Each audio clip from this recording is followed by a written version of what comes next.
If you want to be a better writer, there are 3 things you need to do. First, understand storytelling principles. Second, see how other writers have applied those principles.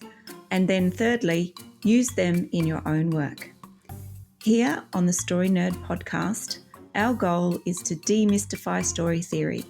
We'll help you with the first 2 steps so that you can get started with the third.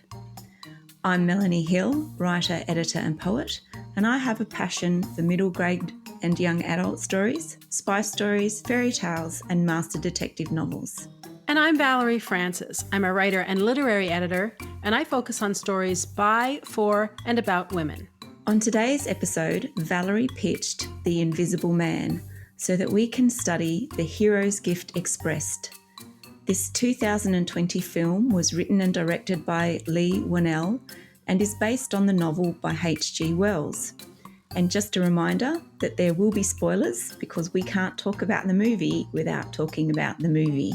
Now, before we get started today, Melanie and I would love it if you could take a minute and give the podcast a rating and review. If you're listening to us on Apple Podcasts, you can do it right from your phone. Simply go to the show's landing page, not the episode page, scroll down to the bottom and you'll see ratings and review. Just tap the stars to leave a rating and it's that simple. Alrighty, the genre. Dun, dun, dun. This is going to be good because Melanie and I totally do not agree on the genre of The Invisible Man. All right, so I think that it's a thriller with the subgenre of woman in jeopardy, and I think there's a psychological element. So what the heck does all that mean?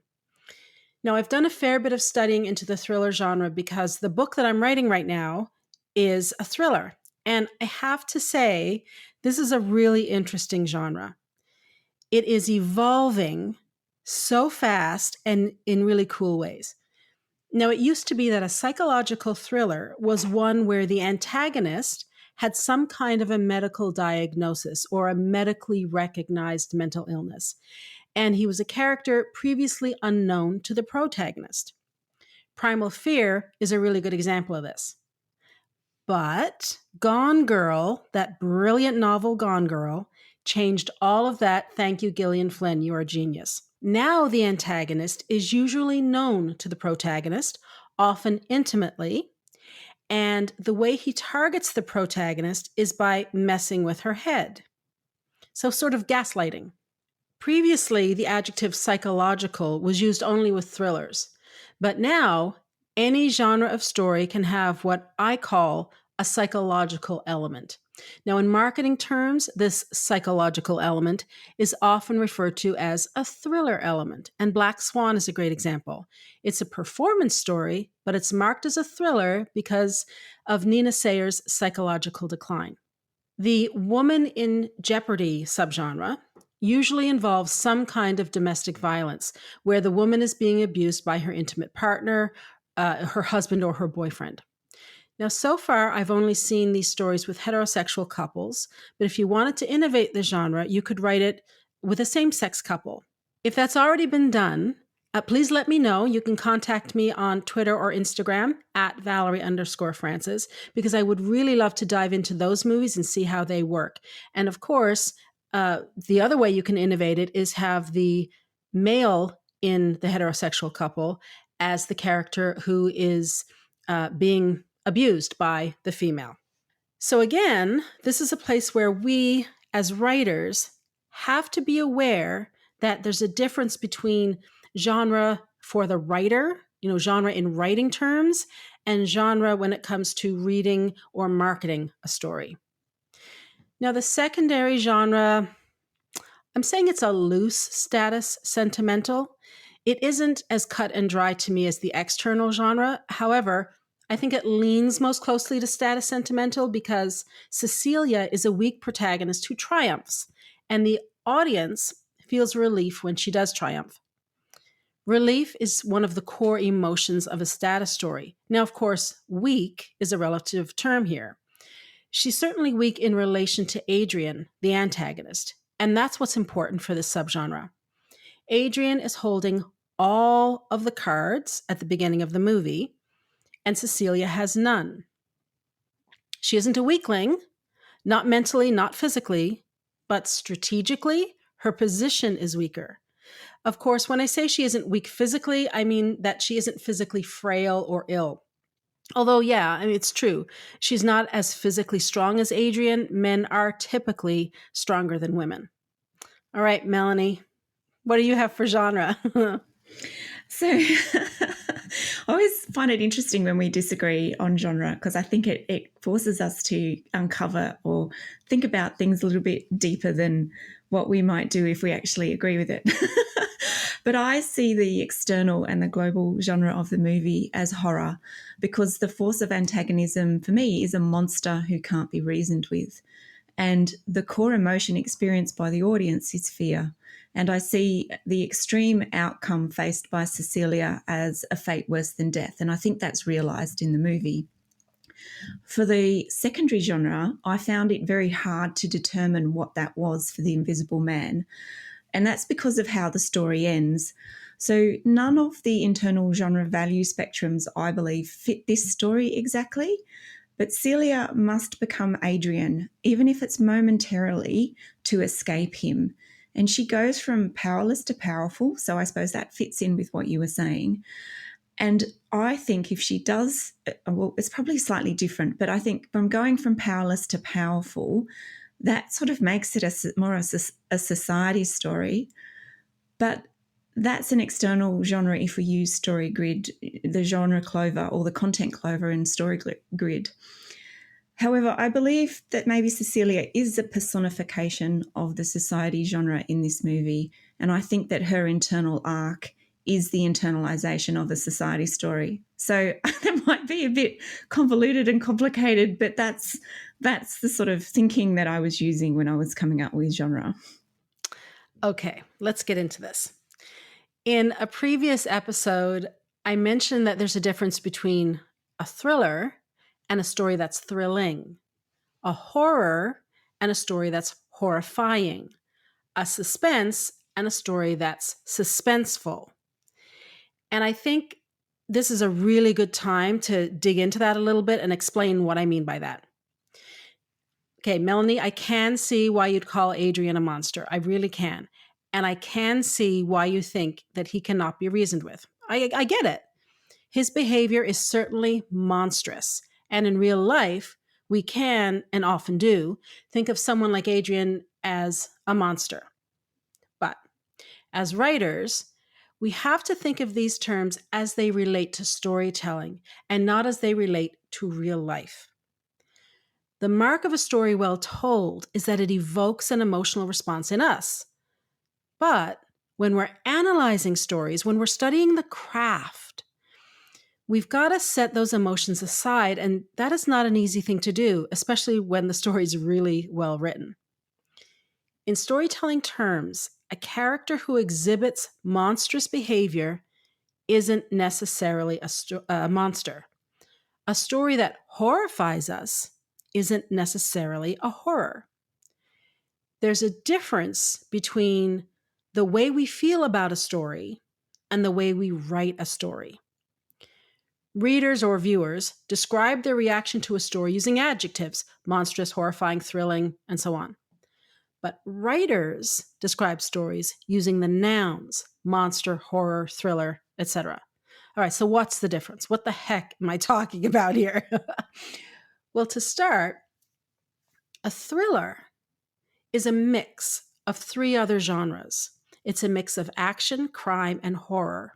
So we are going to see elements of horror in a thriller. Absolutely. But a key difference, to me anyway, is it's in the antagonist and whether the antagonist is a monster or not. So since we're using the story grid method for our discussion here, our story grid method when it comes to genre, here's what Sean Coyne says in the story grid, What Good Editors Know. Quote, one very important convention within the horror genre is that the antagonist is possessed by evil. The antagonist cannot be reasoned with. He has no interest in anything other than annihilation. And then he goes on to describe three types of horror stories, and these are definitions he gets from Robert McKee. So the three types are uncanny, supernatural, and ambiguous. So uncanny relates to stories where the force of evil is explainable. It could be a man-made monster, an alien, or a possessed maniac like Jason in the Friday the 13th movies. There's no way to convince these monsters to do anything but slaughter. The second type is supernatural. This is one of my all-time favorites. The monster in these stories is not real. That is, the antagonist or the force of antagonism comes from the spirit realm. It's a vampire or a ghost or a zombie or something like that. And they can't be explained away like, a man-made monster or something like that. Anyway, that's one of my personal faves.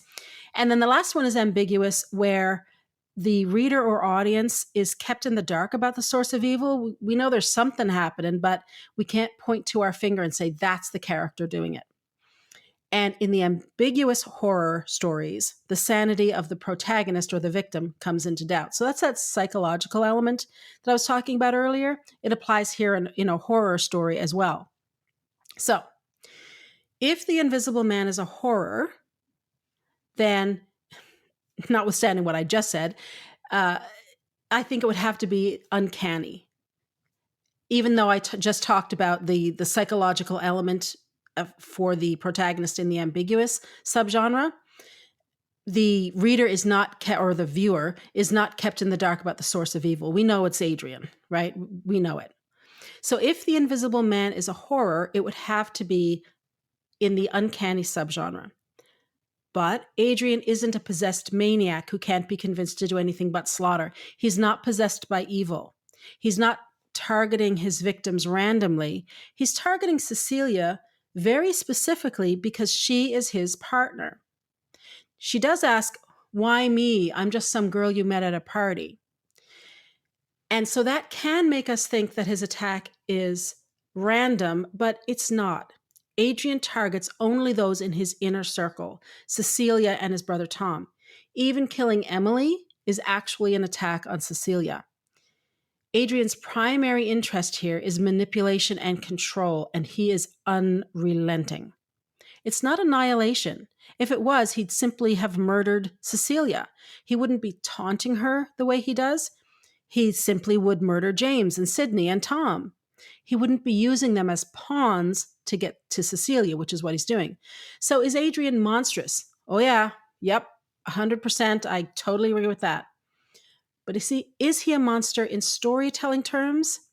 No, I don't think so. What Adrian is doing to Cecilia is horrifying to the reader. There's no doubt about that. But that doesn't make this movie a horror in storytelling terms. Melanie.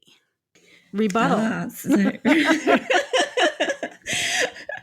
So I think that we're going to have to disagree. I mean, so I think we'll have to agree to disagree on the global genre of this story. So I absolutely see it as a horror story because the thriller, to me, turns on the emotion of excitement, whereas The Invisible Man turns on the emotion value of fear. So the thriller genre also doesn't reach the point of damnation, whereas Adrian does push Cecilia into damnation by forcing her to be pregnant and to be tied to him forever. This movie also meets the conventions of a horror antagonist because I believe Adrian fits into that uncanny area or subgenre part of that horror genre because it includes psychopaths as well as the Jasons and other explainable phenomenon. And I do think that Adrian is a psychopath or a sociopath. And I haven't always been able to tell the difference between the two of those. I also found this story to meet all of the other horror genre conventions more so than it did meet thriller conventions because the horror genre conventions are more specific. So the one horror convention that really struck me was the antagonist was a requirement. So the one horror convention for the antagonist that really struck me was the requirement for a sadomasochistic flip-flop. And I thought this was done well when Adrian learns that Cecilia is pregnant. We then see how Adrian can use money, the law, his brother, and a complete reinvention of the truth to release Cecilia from incarceration. So they are some of my reasons for classifying The Invisible Man as a horror story. However, I think us coming up with slightly different ideas about this actually is very valuable, because I think it shows that art is very much interpreted through the eye of the beholder. So what do you think?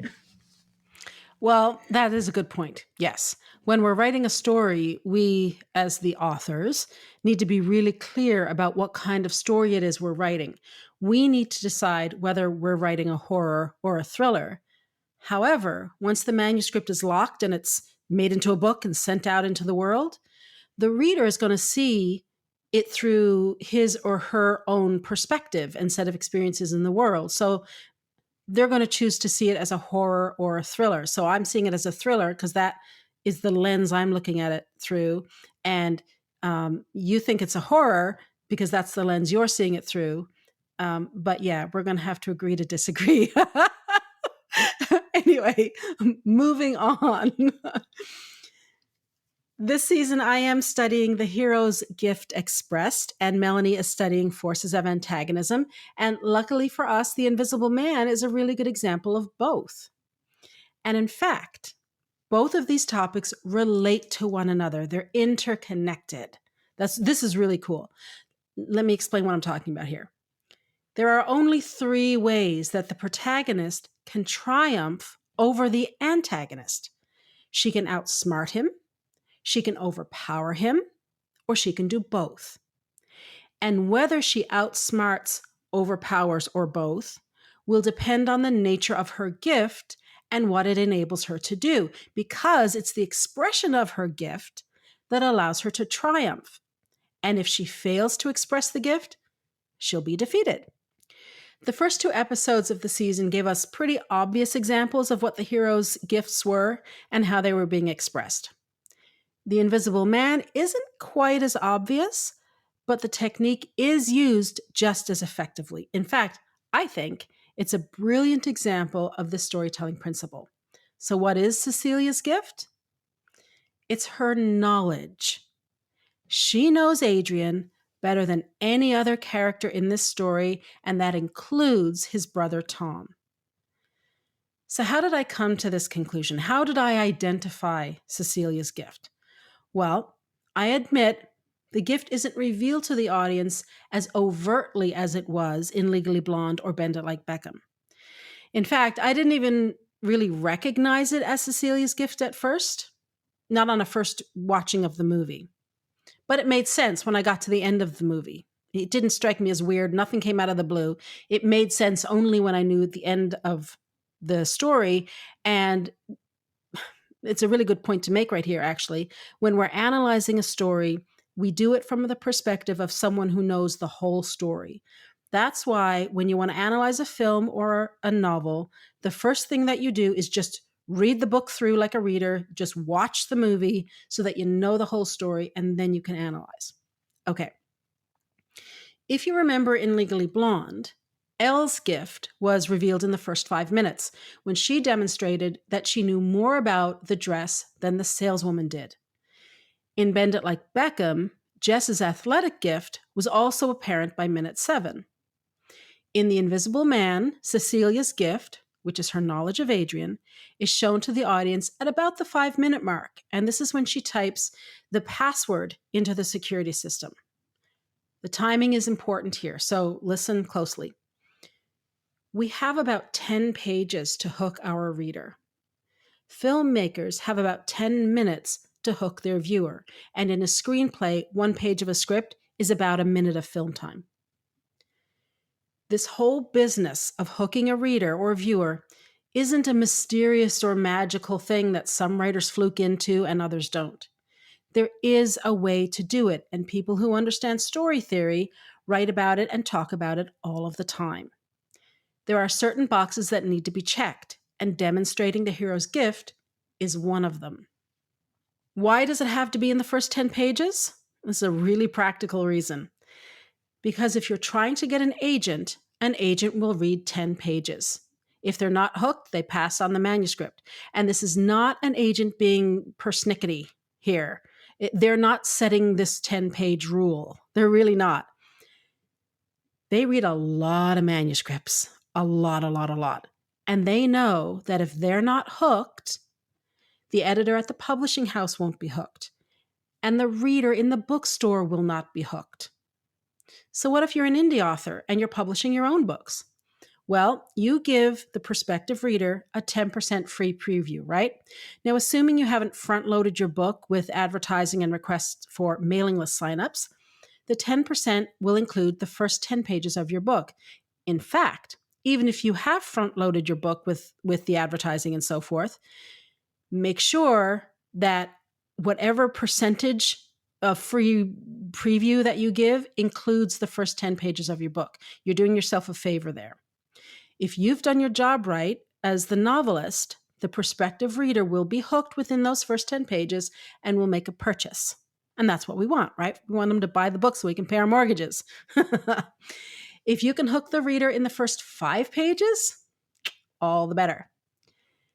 Now, you could argue that since Cecilia lives in the house, she knows the password.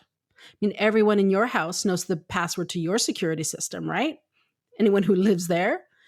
However, given what we know of Adrian and how controlling he is, there is no way on God's green earth he would have shared the password with her, because he'd never have given her the opportunity to escape. He's not going to give her the power to turn off the security because he is monitoring her with it. There are cameras everywhere. So, therefore, she's been able to figure it out based on her knowledge of him. And in case the audience thinks she just got lucky, we see her do it again at about the 1 hour, 4 minute mark, when she's able to come up with the password to the room that is housing the invisibility suit. Her gift is demonstrated over and over and over again in this movie. I started to do timestamps of all the examples, but it got ridiculous. It really did. It was a very long list just in the first half of the movie. It would not have been very interesting for you to listen to, trust me. Suffice it to say that just in the first half, there are 14 different ways that the audience is made aware of Cecilia's gift. That's pretty cool. I mean, that's some good writing. What's particularly interesting to me is that her gift is the very thing that is making her lose credibility with the other characters. She is exactly right about Adrian at every single stage, but what she says seems so outlandish that she sounds like a crazy woman. For example, Cecilia knows that Adrian has faked his death, but Emily and James do not. Tom knows the truth, but he's in cahoots with Adrian. He's a minion, so, we can't trust him. It just doesn't sound reasonable that Adrian, or anybody else for that matter, would fake their own death. While the characters think Cecilia is losing her grip on reality, the writer was careful to make sure that the audience knows Cecilia is right. We don't question her sanity. She says he's alive, and we see the proof. We see his breath on a cold night. We see his footprints on the blanket. We see his phone in the attic. We see him when she throws the paint over him. And of course, we see him tossing her around in the kitchen. In the climax of the film, which is the dinner scene between Cecilia and Adrian where she kills him, Cecilia's gift is what enables her to both outsmart and overpower Adrian and ultimately triumph. She knows that if she acts like she's returning to him and returning to her old submissive ways, that he'll believe it. She understands him so well that she can turn the tables and manipulate him rather than be manipulated by him.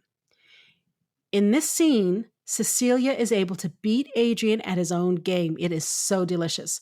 She becomes the manipulator rather than the manipulated. And she puts on the spare invisibility suit and makes it look like Adrian killed himself, just like he made it look like she killed Emily earlier in the film. Now, yes, there are some plot holes in the movie.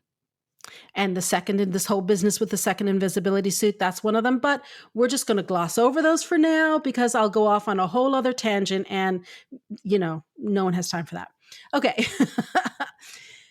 Alrighty. So far in this season, I've mentioned that the gift is revealed to the reader in about the first 10 pages, and the reader sees glimpses of the gift throughout the story. And I've also said that expressing the gift is what will allow the protagonist to outsmart or overpower the antagonist. Great. But there is another aspect to this that I haven't mentioned yet, and that is when the antagonist first sees the protagonist's gift. In fact, sometimes it's the antagonist that recognizes the gift as the gift. The protagonist might not even be aware that the skill they have, or the knowledge they have, or the personality trait they have is actually a gift. The antagonist's first glimpse of the protagonist's gift comes in the middle build, and it comes before the halfway point of the story. So if you think of a story as having a beginning, a middle, and an end, most modern stories take that middle and divide it in half. So that would give you 4 quarters to the story. This recognizing the gift, or the antagonist first seeing the gift, will come in the second quarter. In The Invisible Man, I think it comes at about the 50-minute mark, when Cecilia, whom Adrian has been trying to drive crazy, is able to use her knowledge of him to think through the situation. She's able to be strategic and ultimately expose him by tossing paint over him. Adrian knows that Cecilia is not going to break, and it's after this scene that he ups the ante.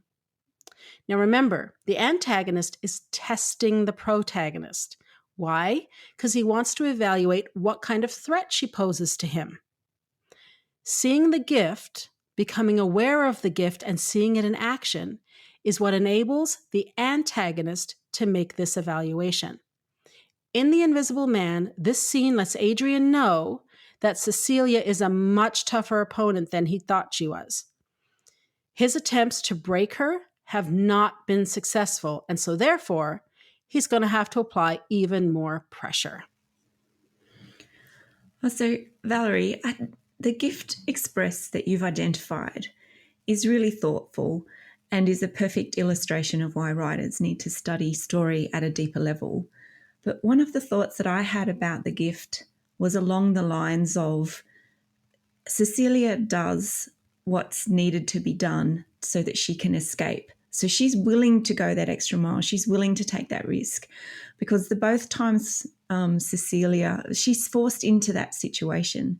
So do you see that as a subset of the gift that you've identified? That's a good question.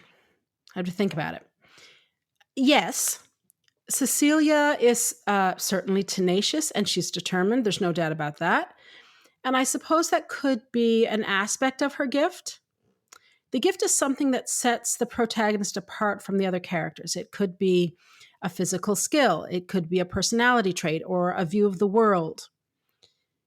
Cecilia does do what's needed to escape, but the other characters aren't tested in the same way. So we don't know if they would also do that, because the gift is what sets the protagonist apart from all of the others. There might be many people, like in Bend It Like Beckham, there's lots of great soccer players or football players, but Jess is a cut above the rest. In Legally Blonde, lots of those characters know about the fashion industry and the beauty industry, but Elle is head and shoulders above the others. So here in The Invisible Man, we don't have any other character who is demonstrating, who has any opportunity to demonstrate whether they have those skills or not. So I don't know, could be. It's certainly a personality trait that enables Cecilia to triumph. Yes, I would say that. So yeah, I mean, I suppose we could consider it part of the gift. All right, that's enough for me. I could talk all night. Melanie, what have you learned about the forces of antagonism from The Invisible Man? Well, so I have shaped my forces of antagonism points along the line of the horror genre. So that probably, noting our previous conversation, that won't be a surprise to anybody. But, and I have to agree with you that this was surprising.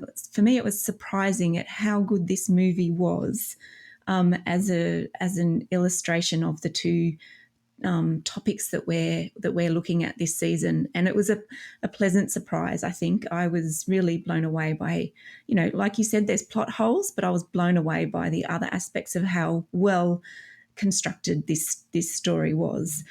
And the forces of antagonism we see very, very clearly, I think, in the opening scenes of the movie.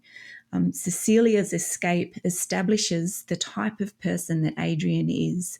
The security system in the house, Cecilia's need to drug him to get away, and his willingness to use violence all set up the type of antagonist that Adrian's going to be.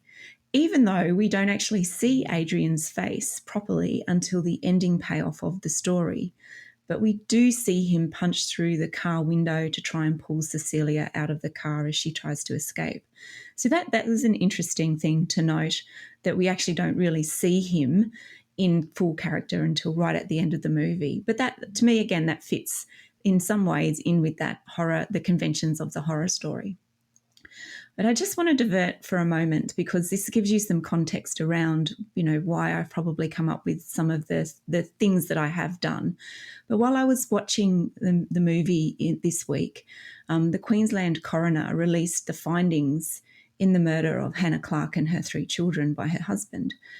And it just really drove home and made me consider how realistic a character like Adrian is for some women.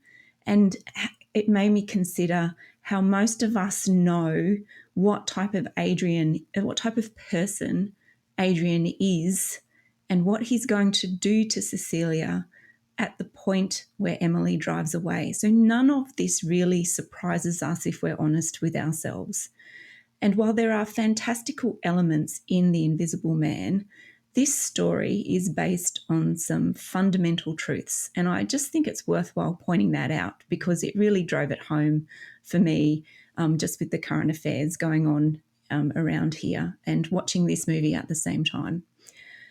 So I'll get back onto the movie now. So Cecilia is desperate to get away from Adrian. And to do this, she has to be prepared and she has to be cautious.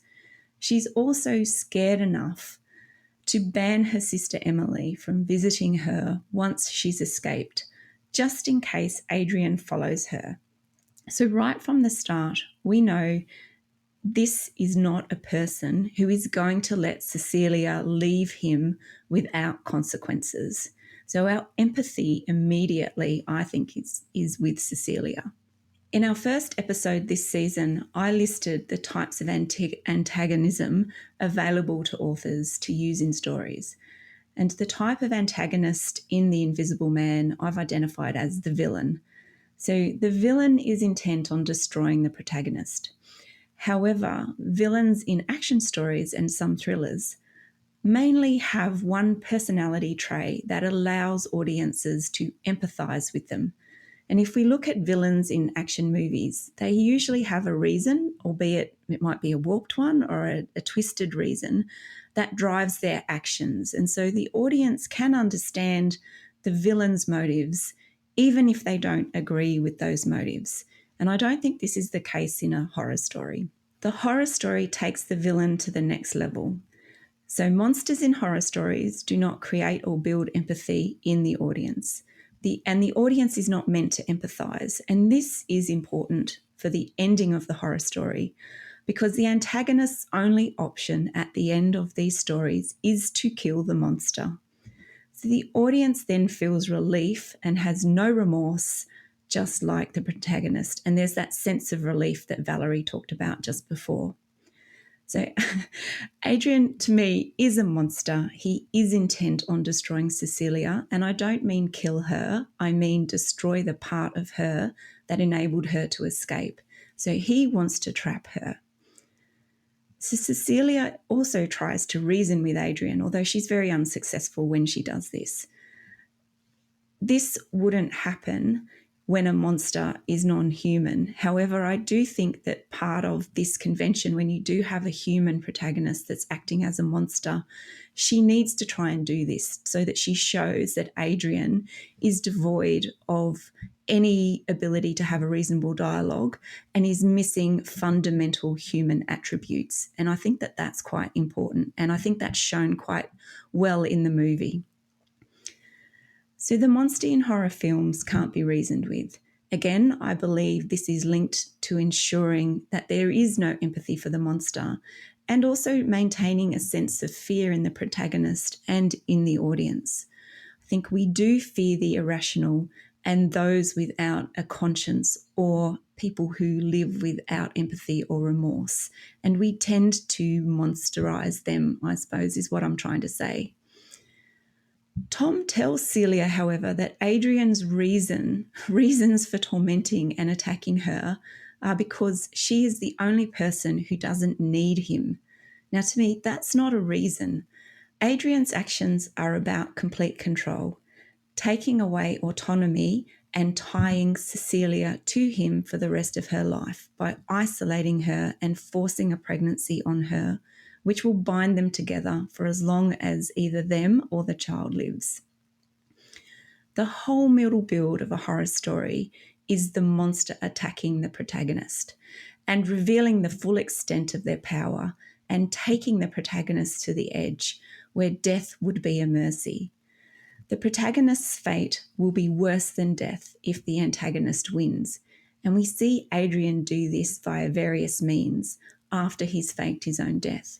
He haunts Cecilia with the aim of making her seem crazy, turning her allies against her, and taking her freedom away. And initially, we know Cecilia is being stalked by Adrian because we see the gas on the stove increase without anyone being visibly present. We also see breath when Cecilia suspects she's not alone in the house. And once we see what Cecilia knows, we travel with her path. We travel with her because we know that Adrian is there and we believe her. The formal law institutions, represented by her close friend and policeman James, he doesn't believe her. And on a number of occasions, she probably gives him reason not to believe her. So, and that is when Cecilia speaks to Tom about getting Adrian to stop.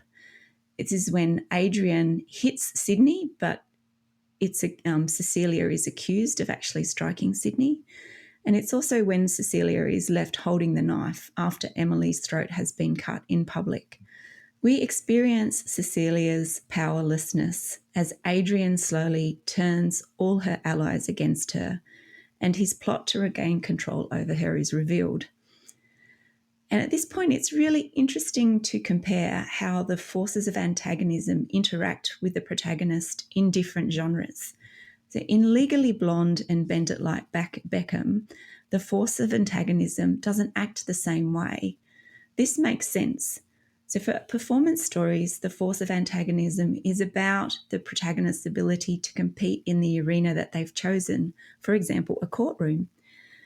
The forces of antagonism in action and horror stories, however, directly and physically attack the protagonists.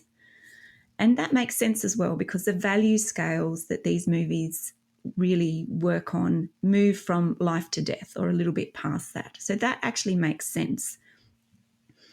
And then for the horror story in particular, the force of antagonism must threaten the antagonist physically, but then take the antagonism past death to a fate worse than death.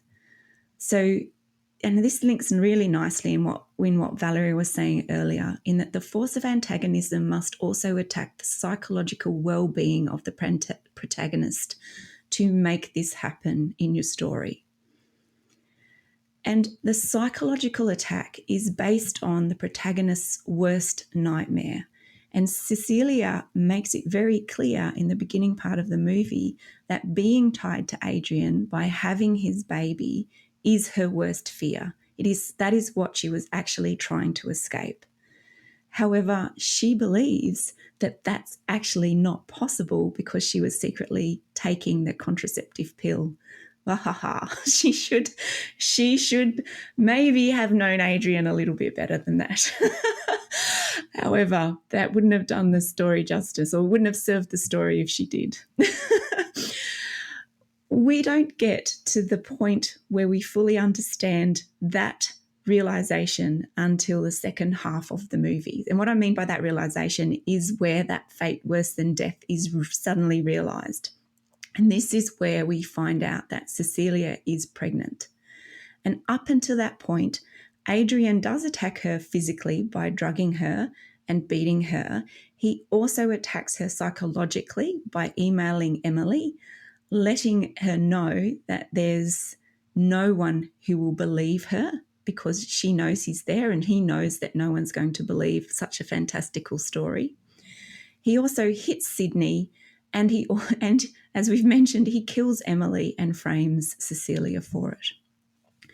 And all of Adrian's actions meet the conventions of the horror genre and I'm just going to go through them very quickly because I think it's worthwhile understanding just how active the monster has to be in a horror story and how that physical action has to manifest itself. So the monster can't be reasoned with, and we've talked a little bit about that. The conventional setting of a horror story is within a fantastical world, but it's also within the real world. So there's fantastical elements within the real world. And this is using that familiar ground to base the fantasy in. And we see that Cecilia lives in the real world, but deals with the idea of the actual manifestation of a fantastical invisible man. There is perpetual discomfort. So the monster has to attack randomly, and it never lets us, the audience or the protagonist, settle. And we see this. We know that Adrian is present, and like Cecilia, we can't see him. But we take our cues from Cecilia, and she can't tell where he is either. But he does attack randomly. He keeps us on edge. And because we can't see him, and this is a really neat trick, I think, especially in the way that they filmed the movie, that we're on edge because there's no even shimmering screen when he's present. And so we are all in the dark about where he is at any given point in time. The mask, and one of the other conventions is we mask the power of the monster. So the monster progressively reveals their level of power. And Adrian destabilizes Cecilia's world and then gets Cecilia locked up. And it's at this point we think he's won, but we are all still with Cecilia when the pregnancy is discovered and when Tom reveals the extent of Adrian's plan. So we see a gradual escalation and a gradual revealing of Adrian's power throughout the movie. And this links in nicely with the requirement to have a sadomasochistic flip-flop. So this lets us experience the power of the monster while still empathizing with Cecilia. So the monster is off screen for as long as possible. And I think we've gone through that. We actually know he's there, even though we don't physically see Adrian until right at the end of the movie.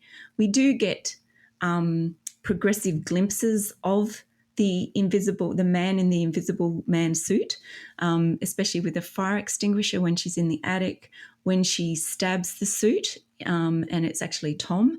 But we do start to see gradually over the course of the movie that where the monster is and how they move around. But it's not until right at the end that we really see Adrian. And he hasn't got his invisible suit on, so it really is a full revealing of him at that point of the movie. The use of technology. So obviously the invisible suit is really well done in this movie and used to its fullest maximum extent. Then we have the monsters escalating power, and they must pummel the antagonist throughout the middle build of the horror story. And this is important because I think it leaves the protagonist, as mentioned before, with only one option, is that the monster has to be destroyed. And there are some great structural elements to this movie. The stakes are continually raised because we are shown just what Adrian will do to regain control. And after killing Cecilia's sister and framing her for it, we think that he's reached his endgame. However, Cecilia's fate worse than death, which is being tied to Adrian forever and by bearing his child, starts to get realised. And then we see Adrian's willingness to sacrifice his brother and set himself up as the victim as demonstrations of the lengths that he will go to even if it's not entirely convincing for us. And that leaves Cecilia with a need to play the game in the only way that's left for her. And that's pretty cool, because this is where I think Valerie was talking about earlier, where that's really where the force of antagonism and the hero's gift come together and complement each other in a story.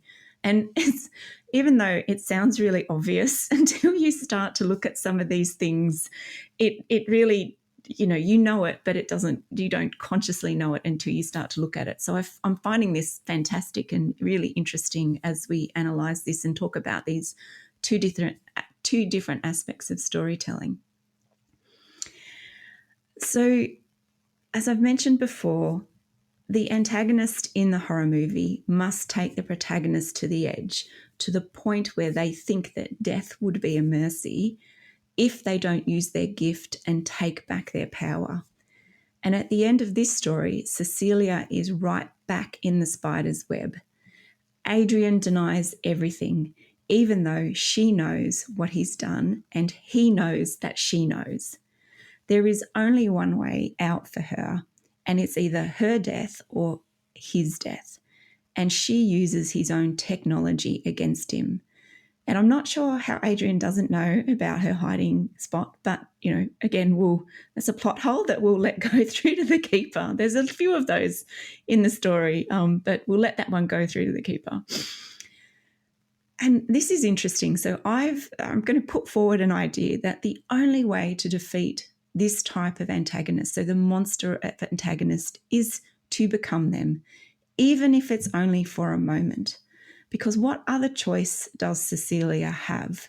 No one believes her stories. The institutions established to protect her can't or won't, because they don't believe in an invisible man. So this is not a kill or be killed scenario. It's a kill or live in purgatory decision for Cecilia. So there are some things that I found really fascinating about the forces of antagonism this week. Is there anything, Valerie, that you want to add or, think that I haven't covered off on? Well, you make a compelling case for it being a horror story, but I'm still not buying it. Okay, we'll let we'll just leave it there. Yes. It's still too early in the show for us to come to blows, so we will respectfully agree to disagree. Alrighty, so this leads us to today's action step. What I want you to do is to detach yourself emotionally from the story you're studying. Now, this is not an easy thing to do because, as I said off the top of the show, a well-told story is one that evokes a strong emotional response from its audience, whether that's a reader or a viewer. But it's an essential skill for a writer to develop because it enables us to see and understand a story from the writer's perspective, not from the audience's perspective. Until we can develop this skill, we're going to have a lot of trouble writing stories that work because we won't have clarity about what kind of story it is that we're trying to tell. Excellent. So that wraps it up for this week. Join us again next week when we discuss Captain Marvel. To support the show, please leave us a rating and review and tell your writer friends about us. For even more information about putting story theory into practice, subscribe to Valerie's Inner Circle by visiting valeriefrancis.ca/inner circle and follow her on Twitter and Instagram at Valerie_Francis. If you'd like to find out more about me, visit melaniehill.com.au or visit me on Facebook under Melanie Hill Author. And remember, story theory doesn't have to be difficult. It's a tool to help you write more, not less. So take it one step at a time and have fun.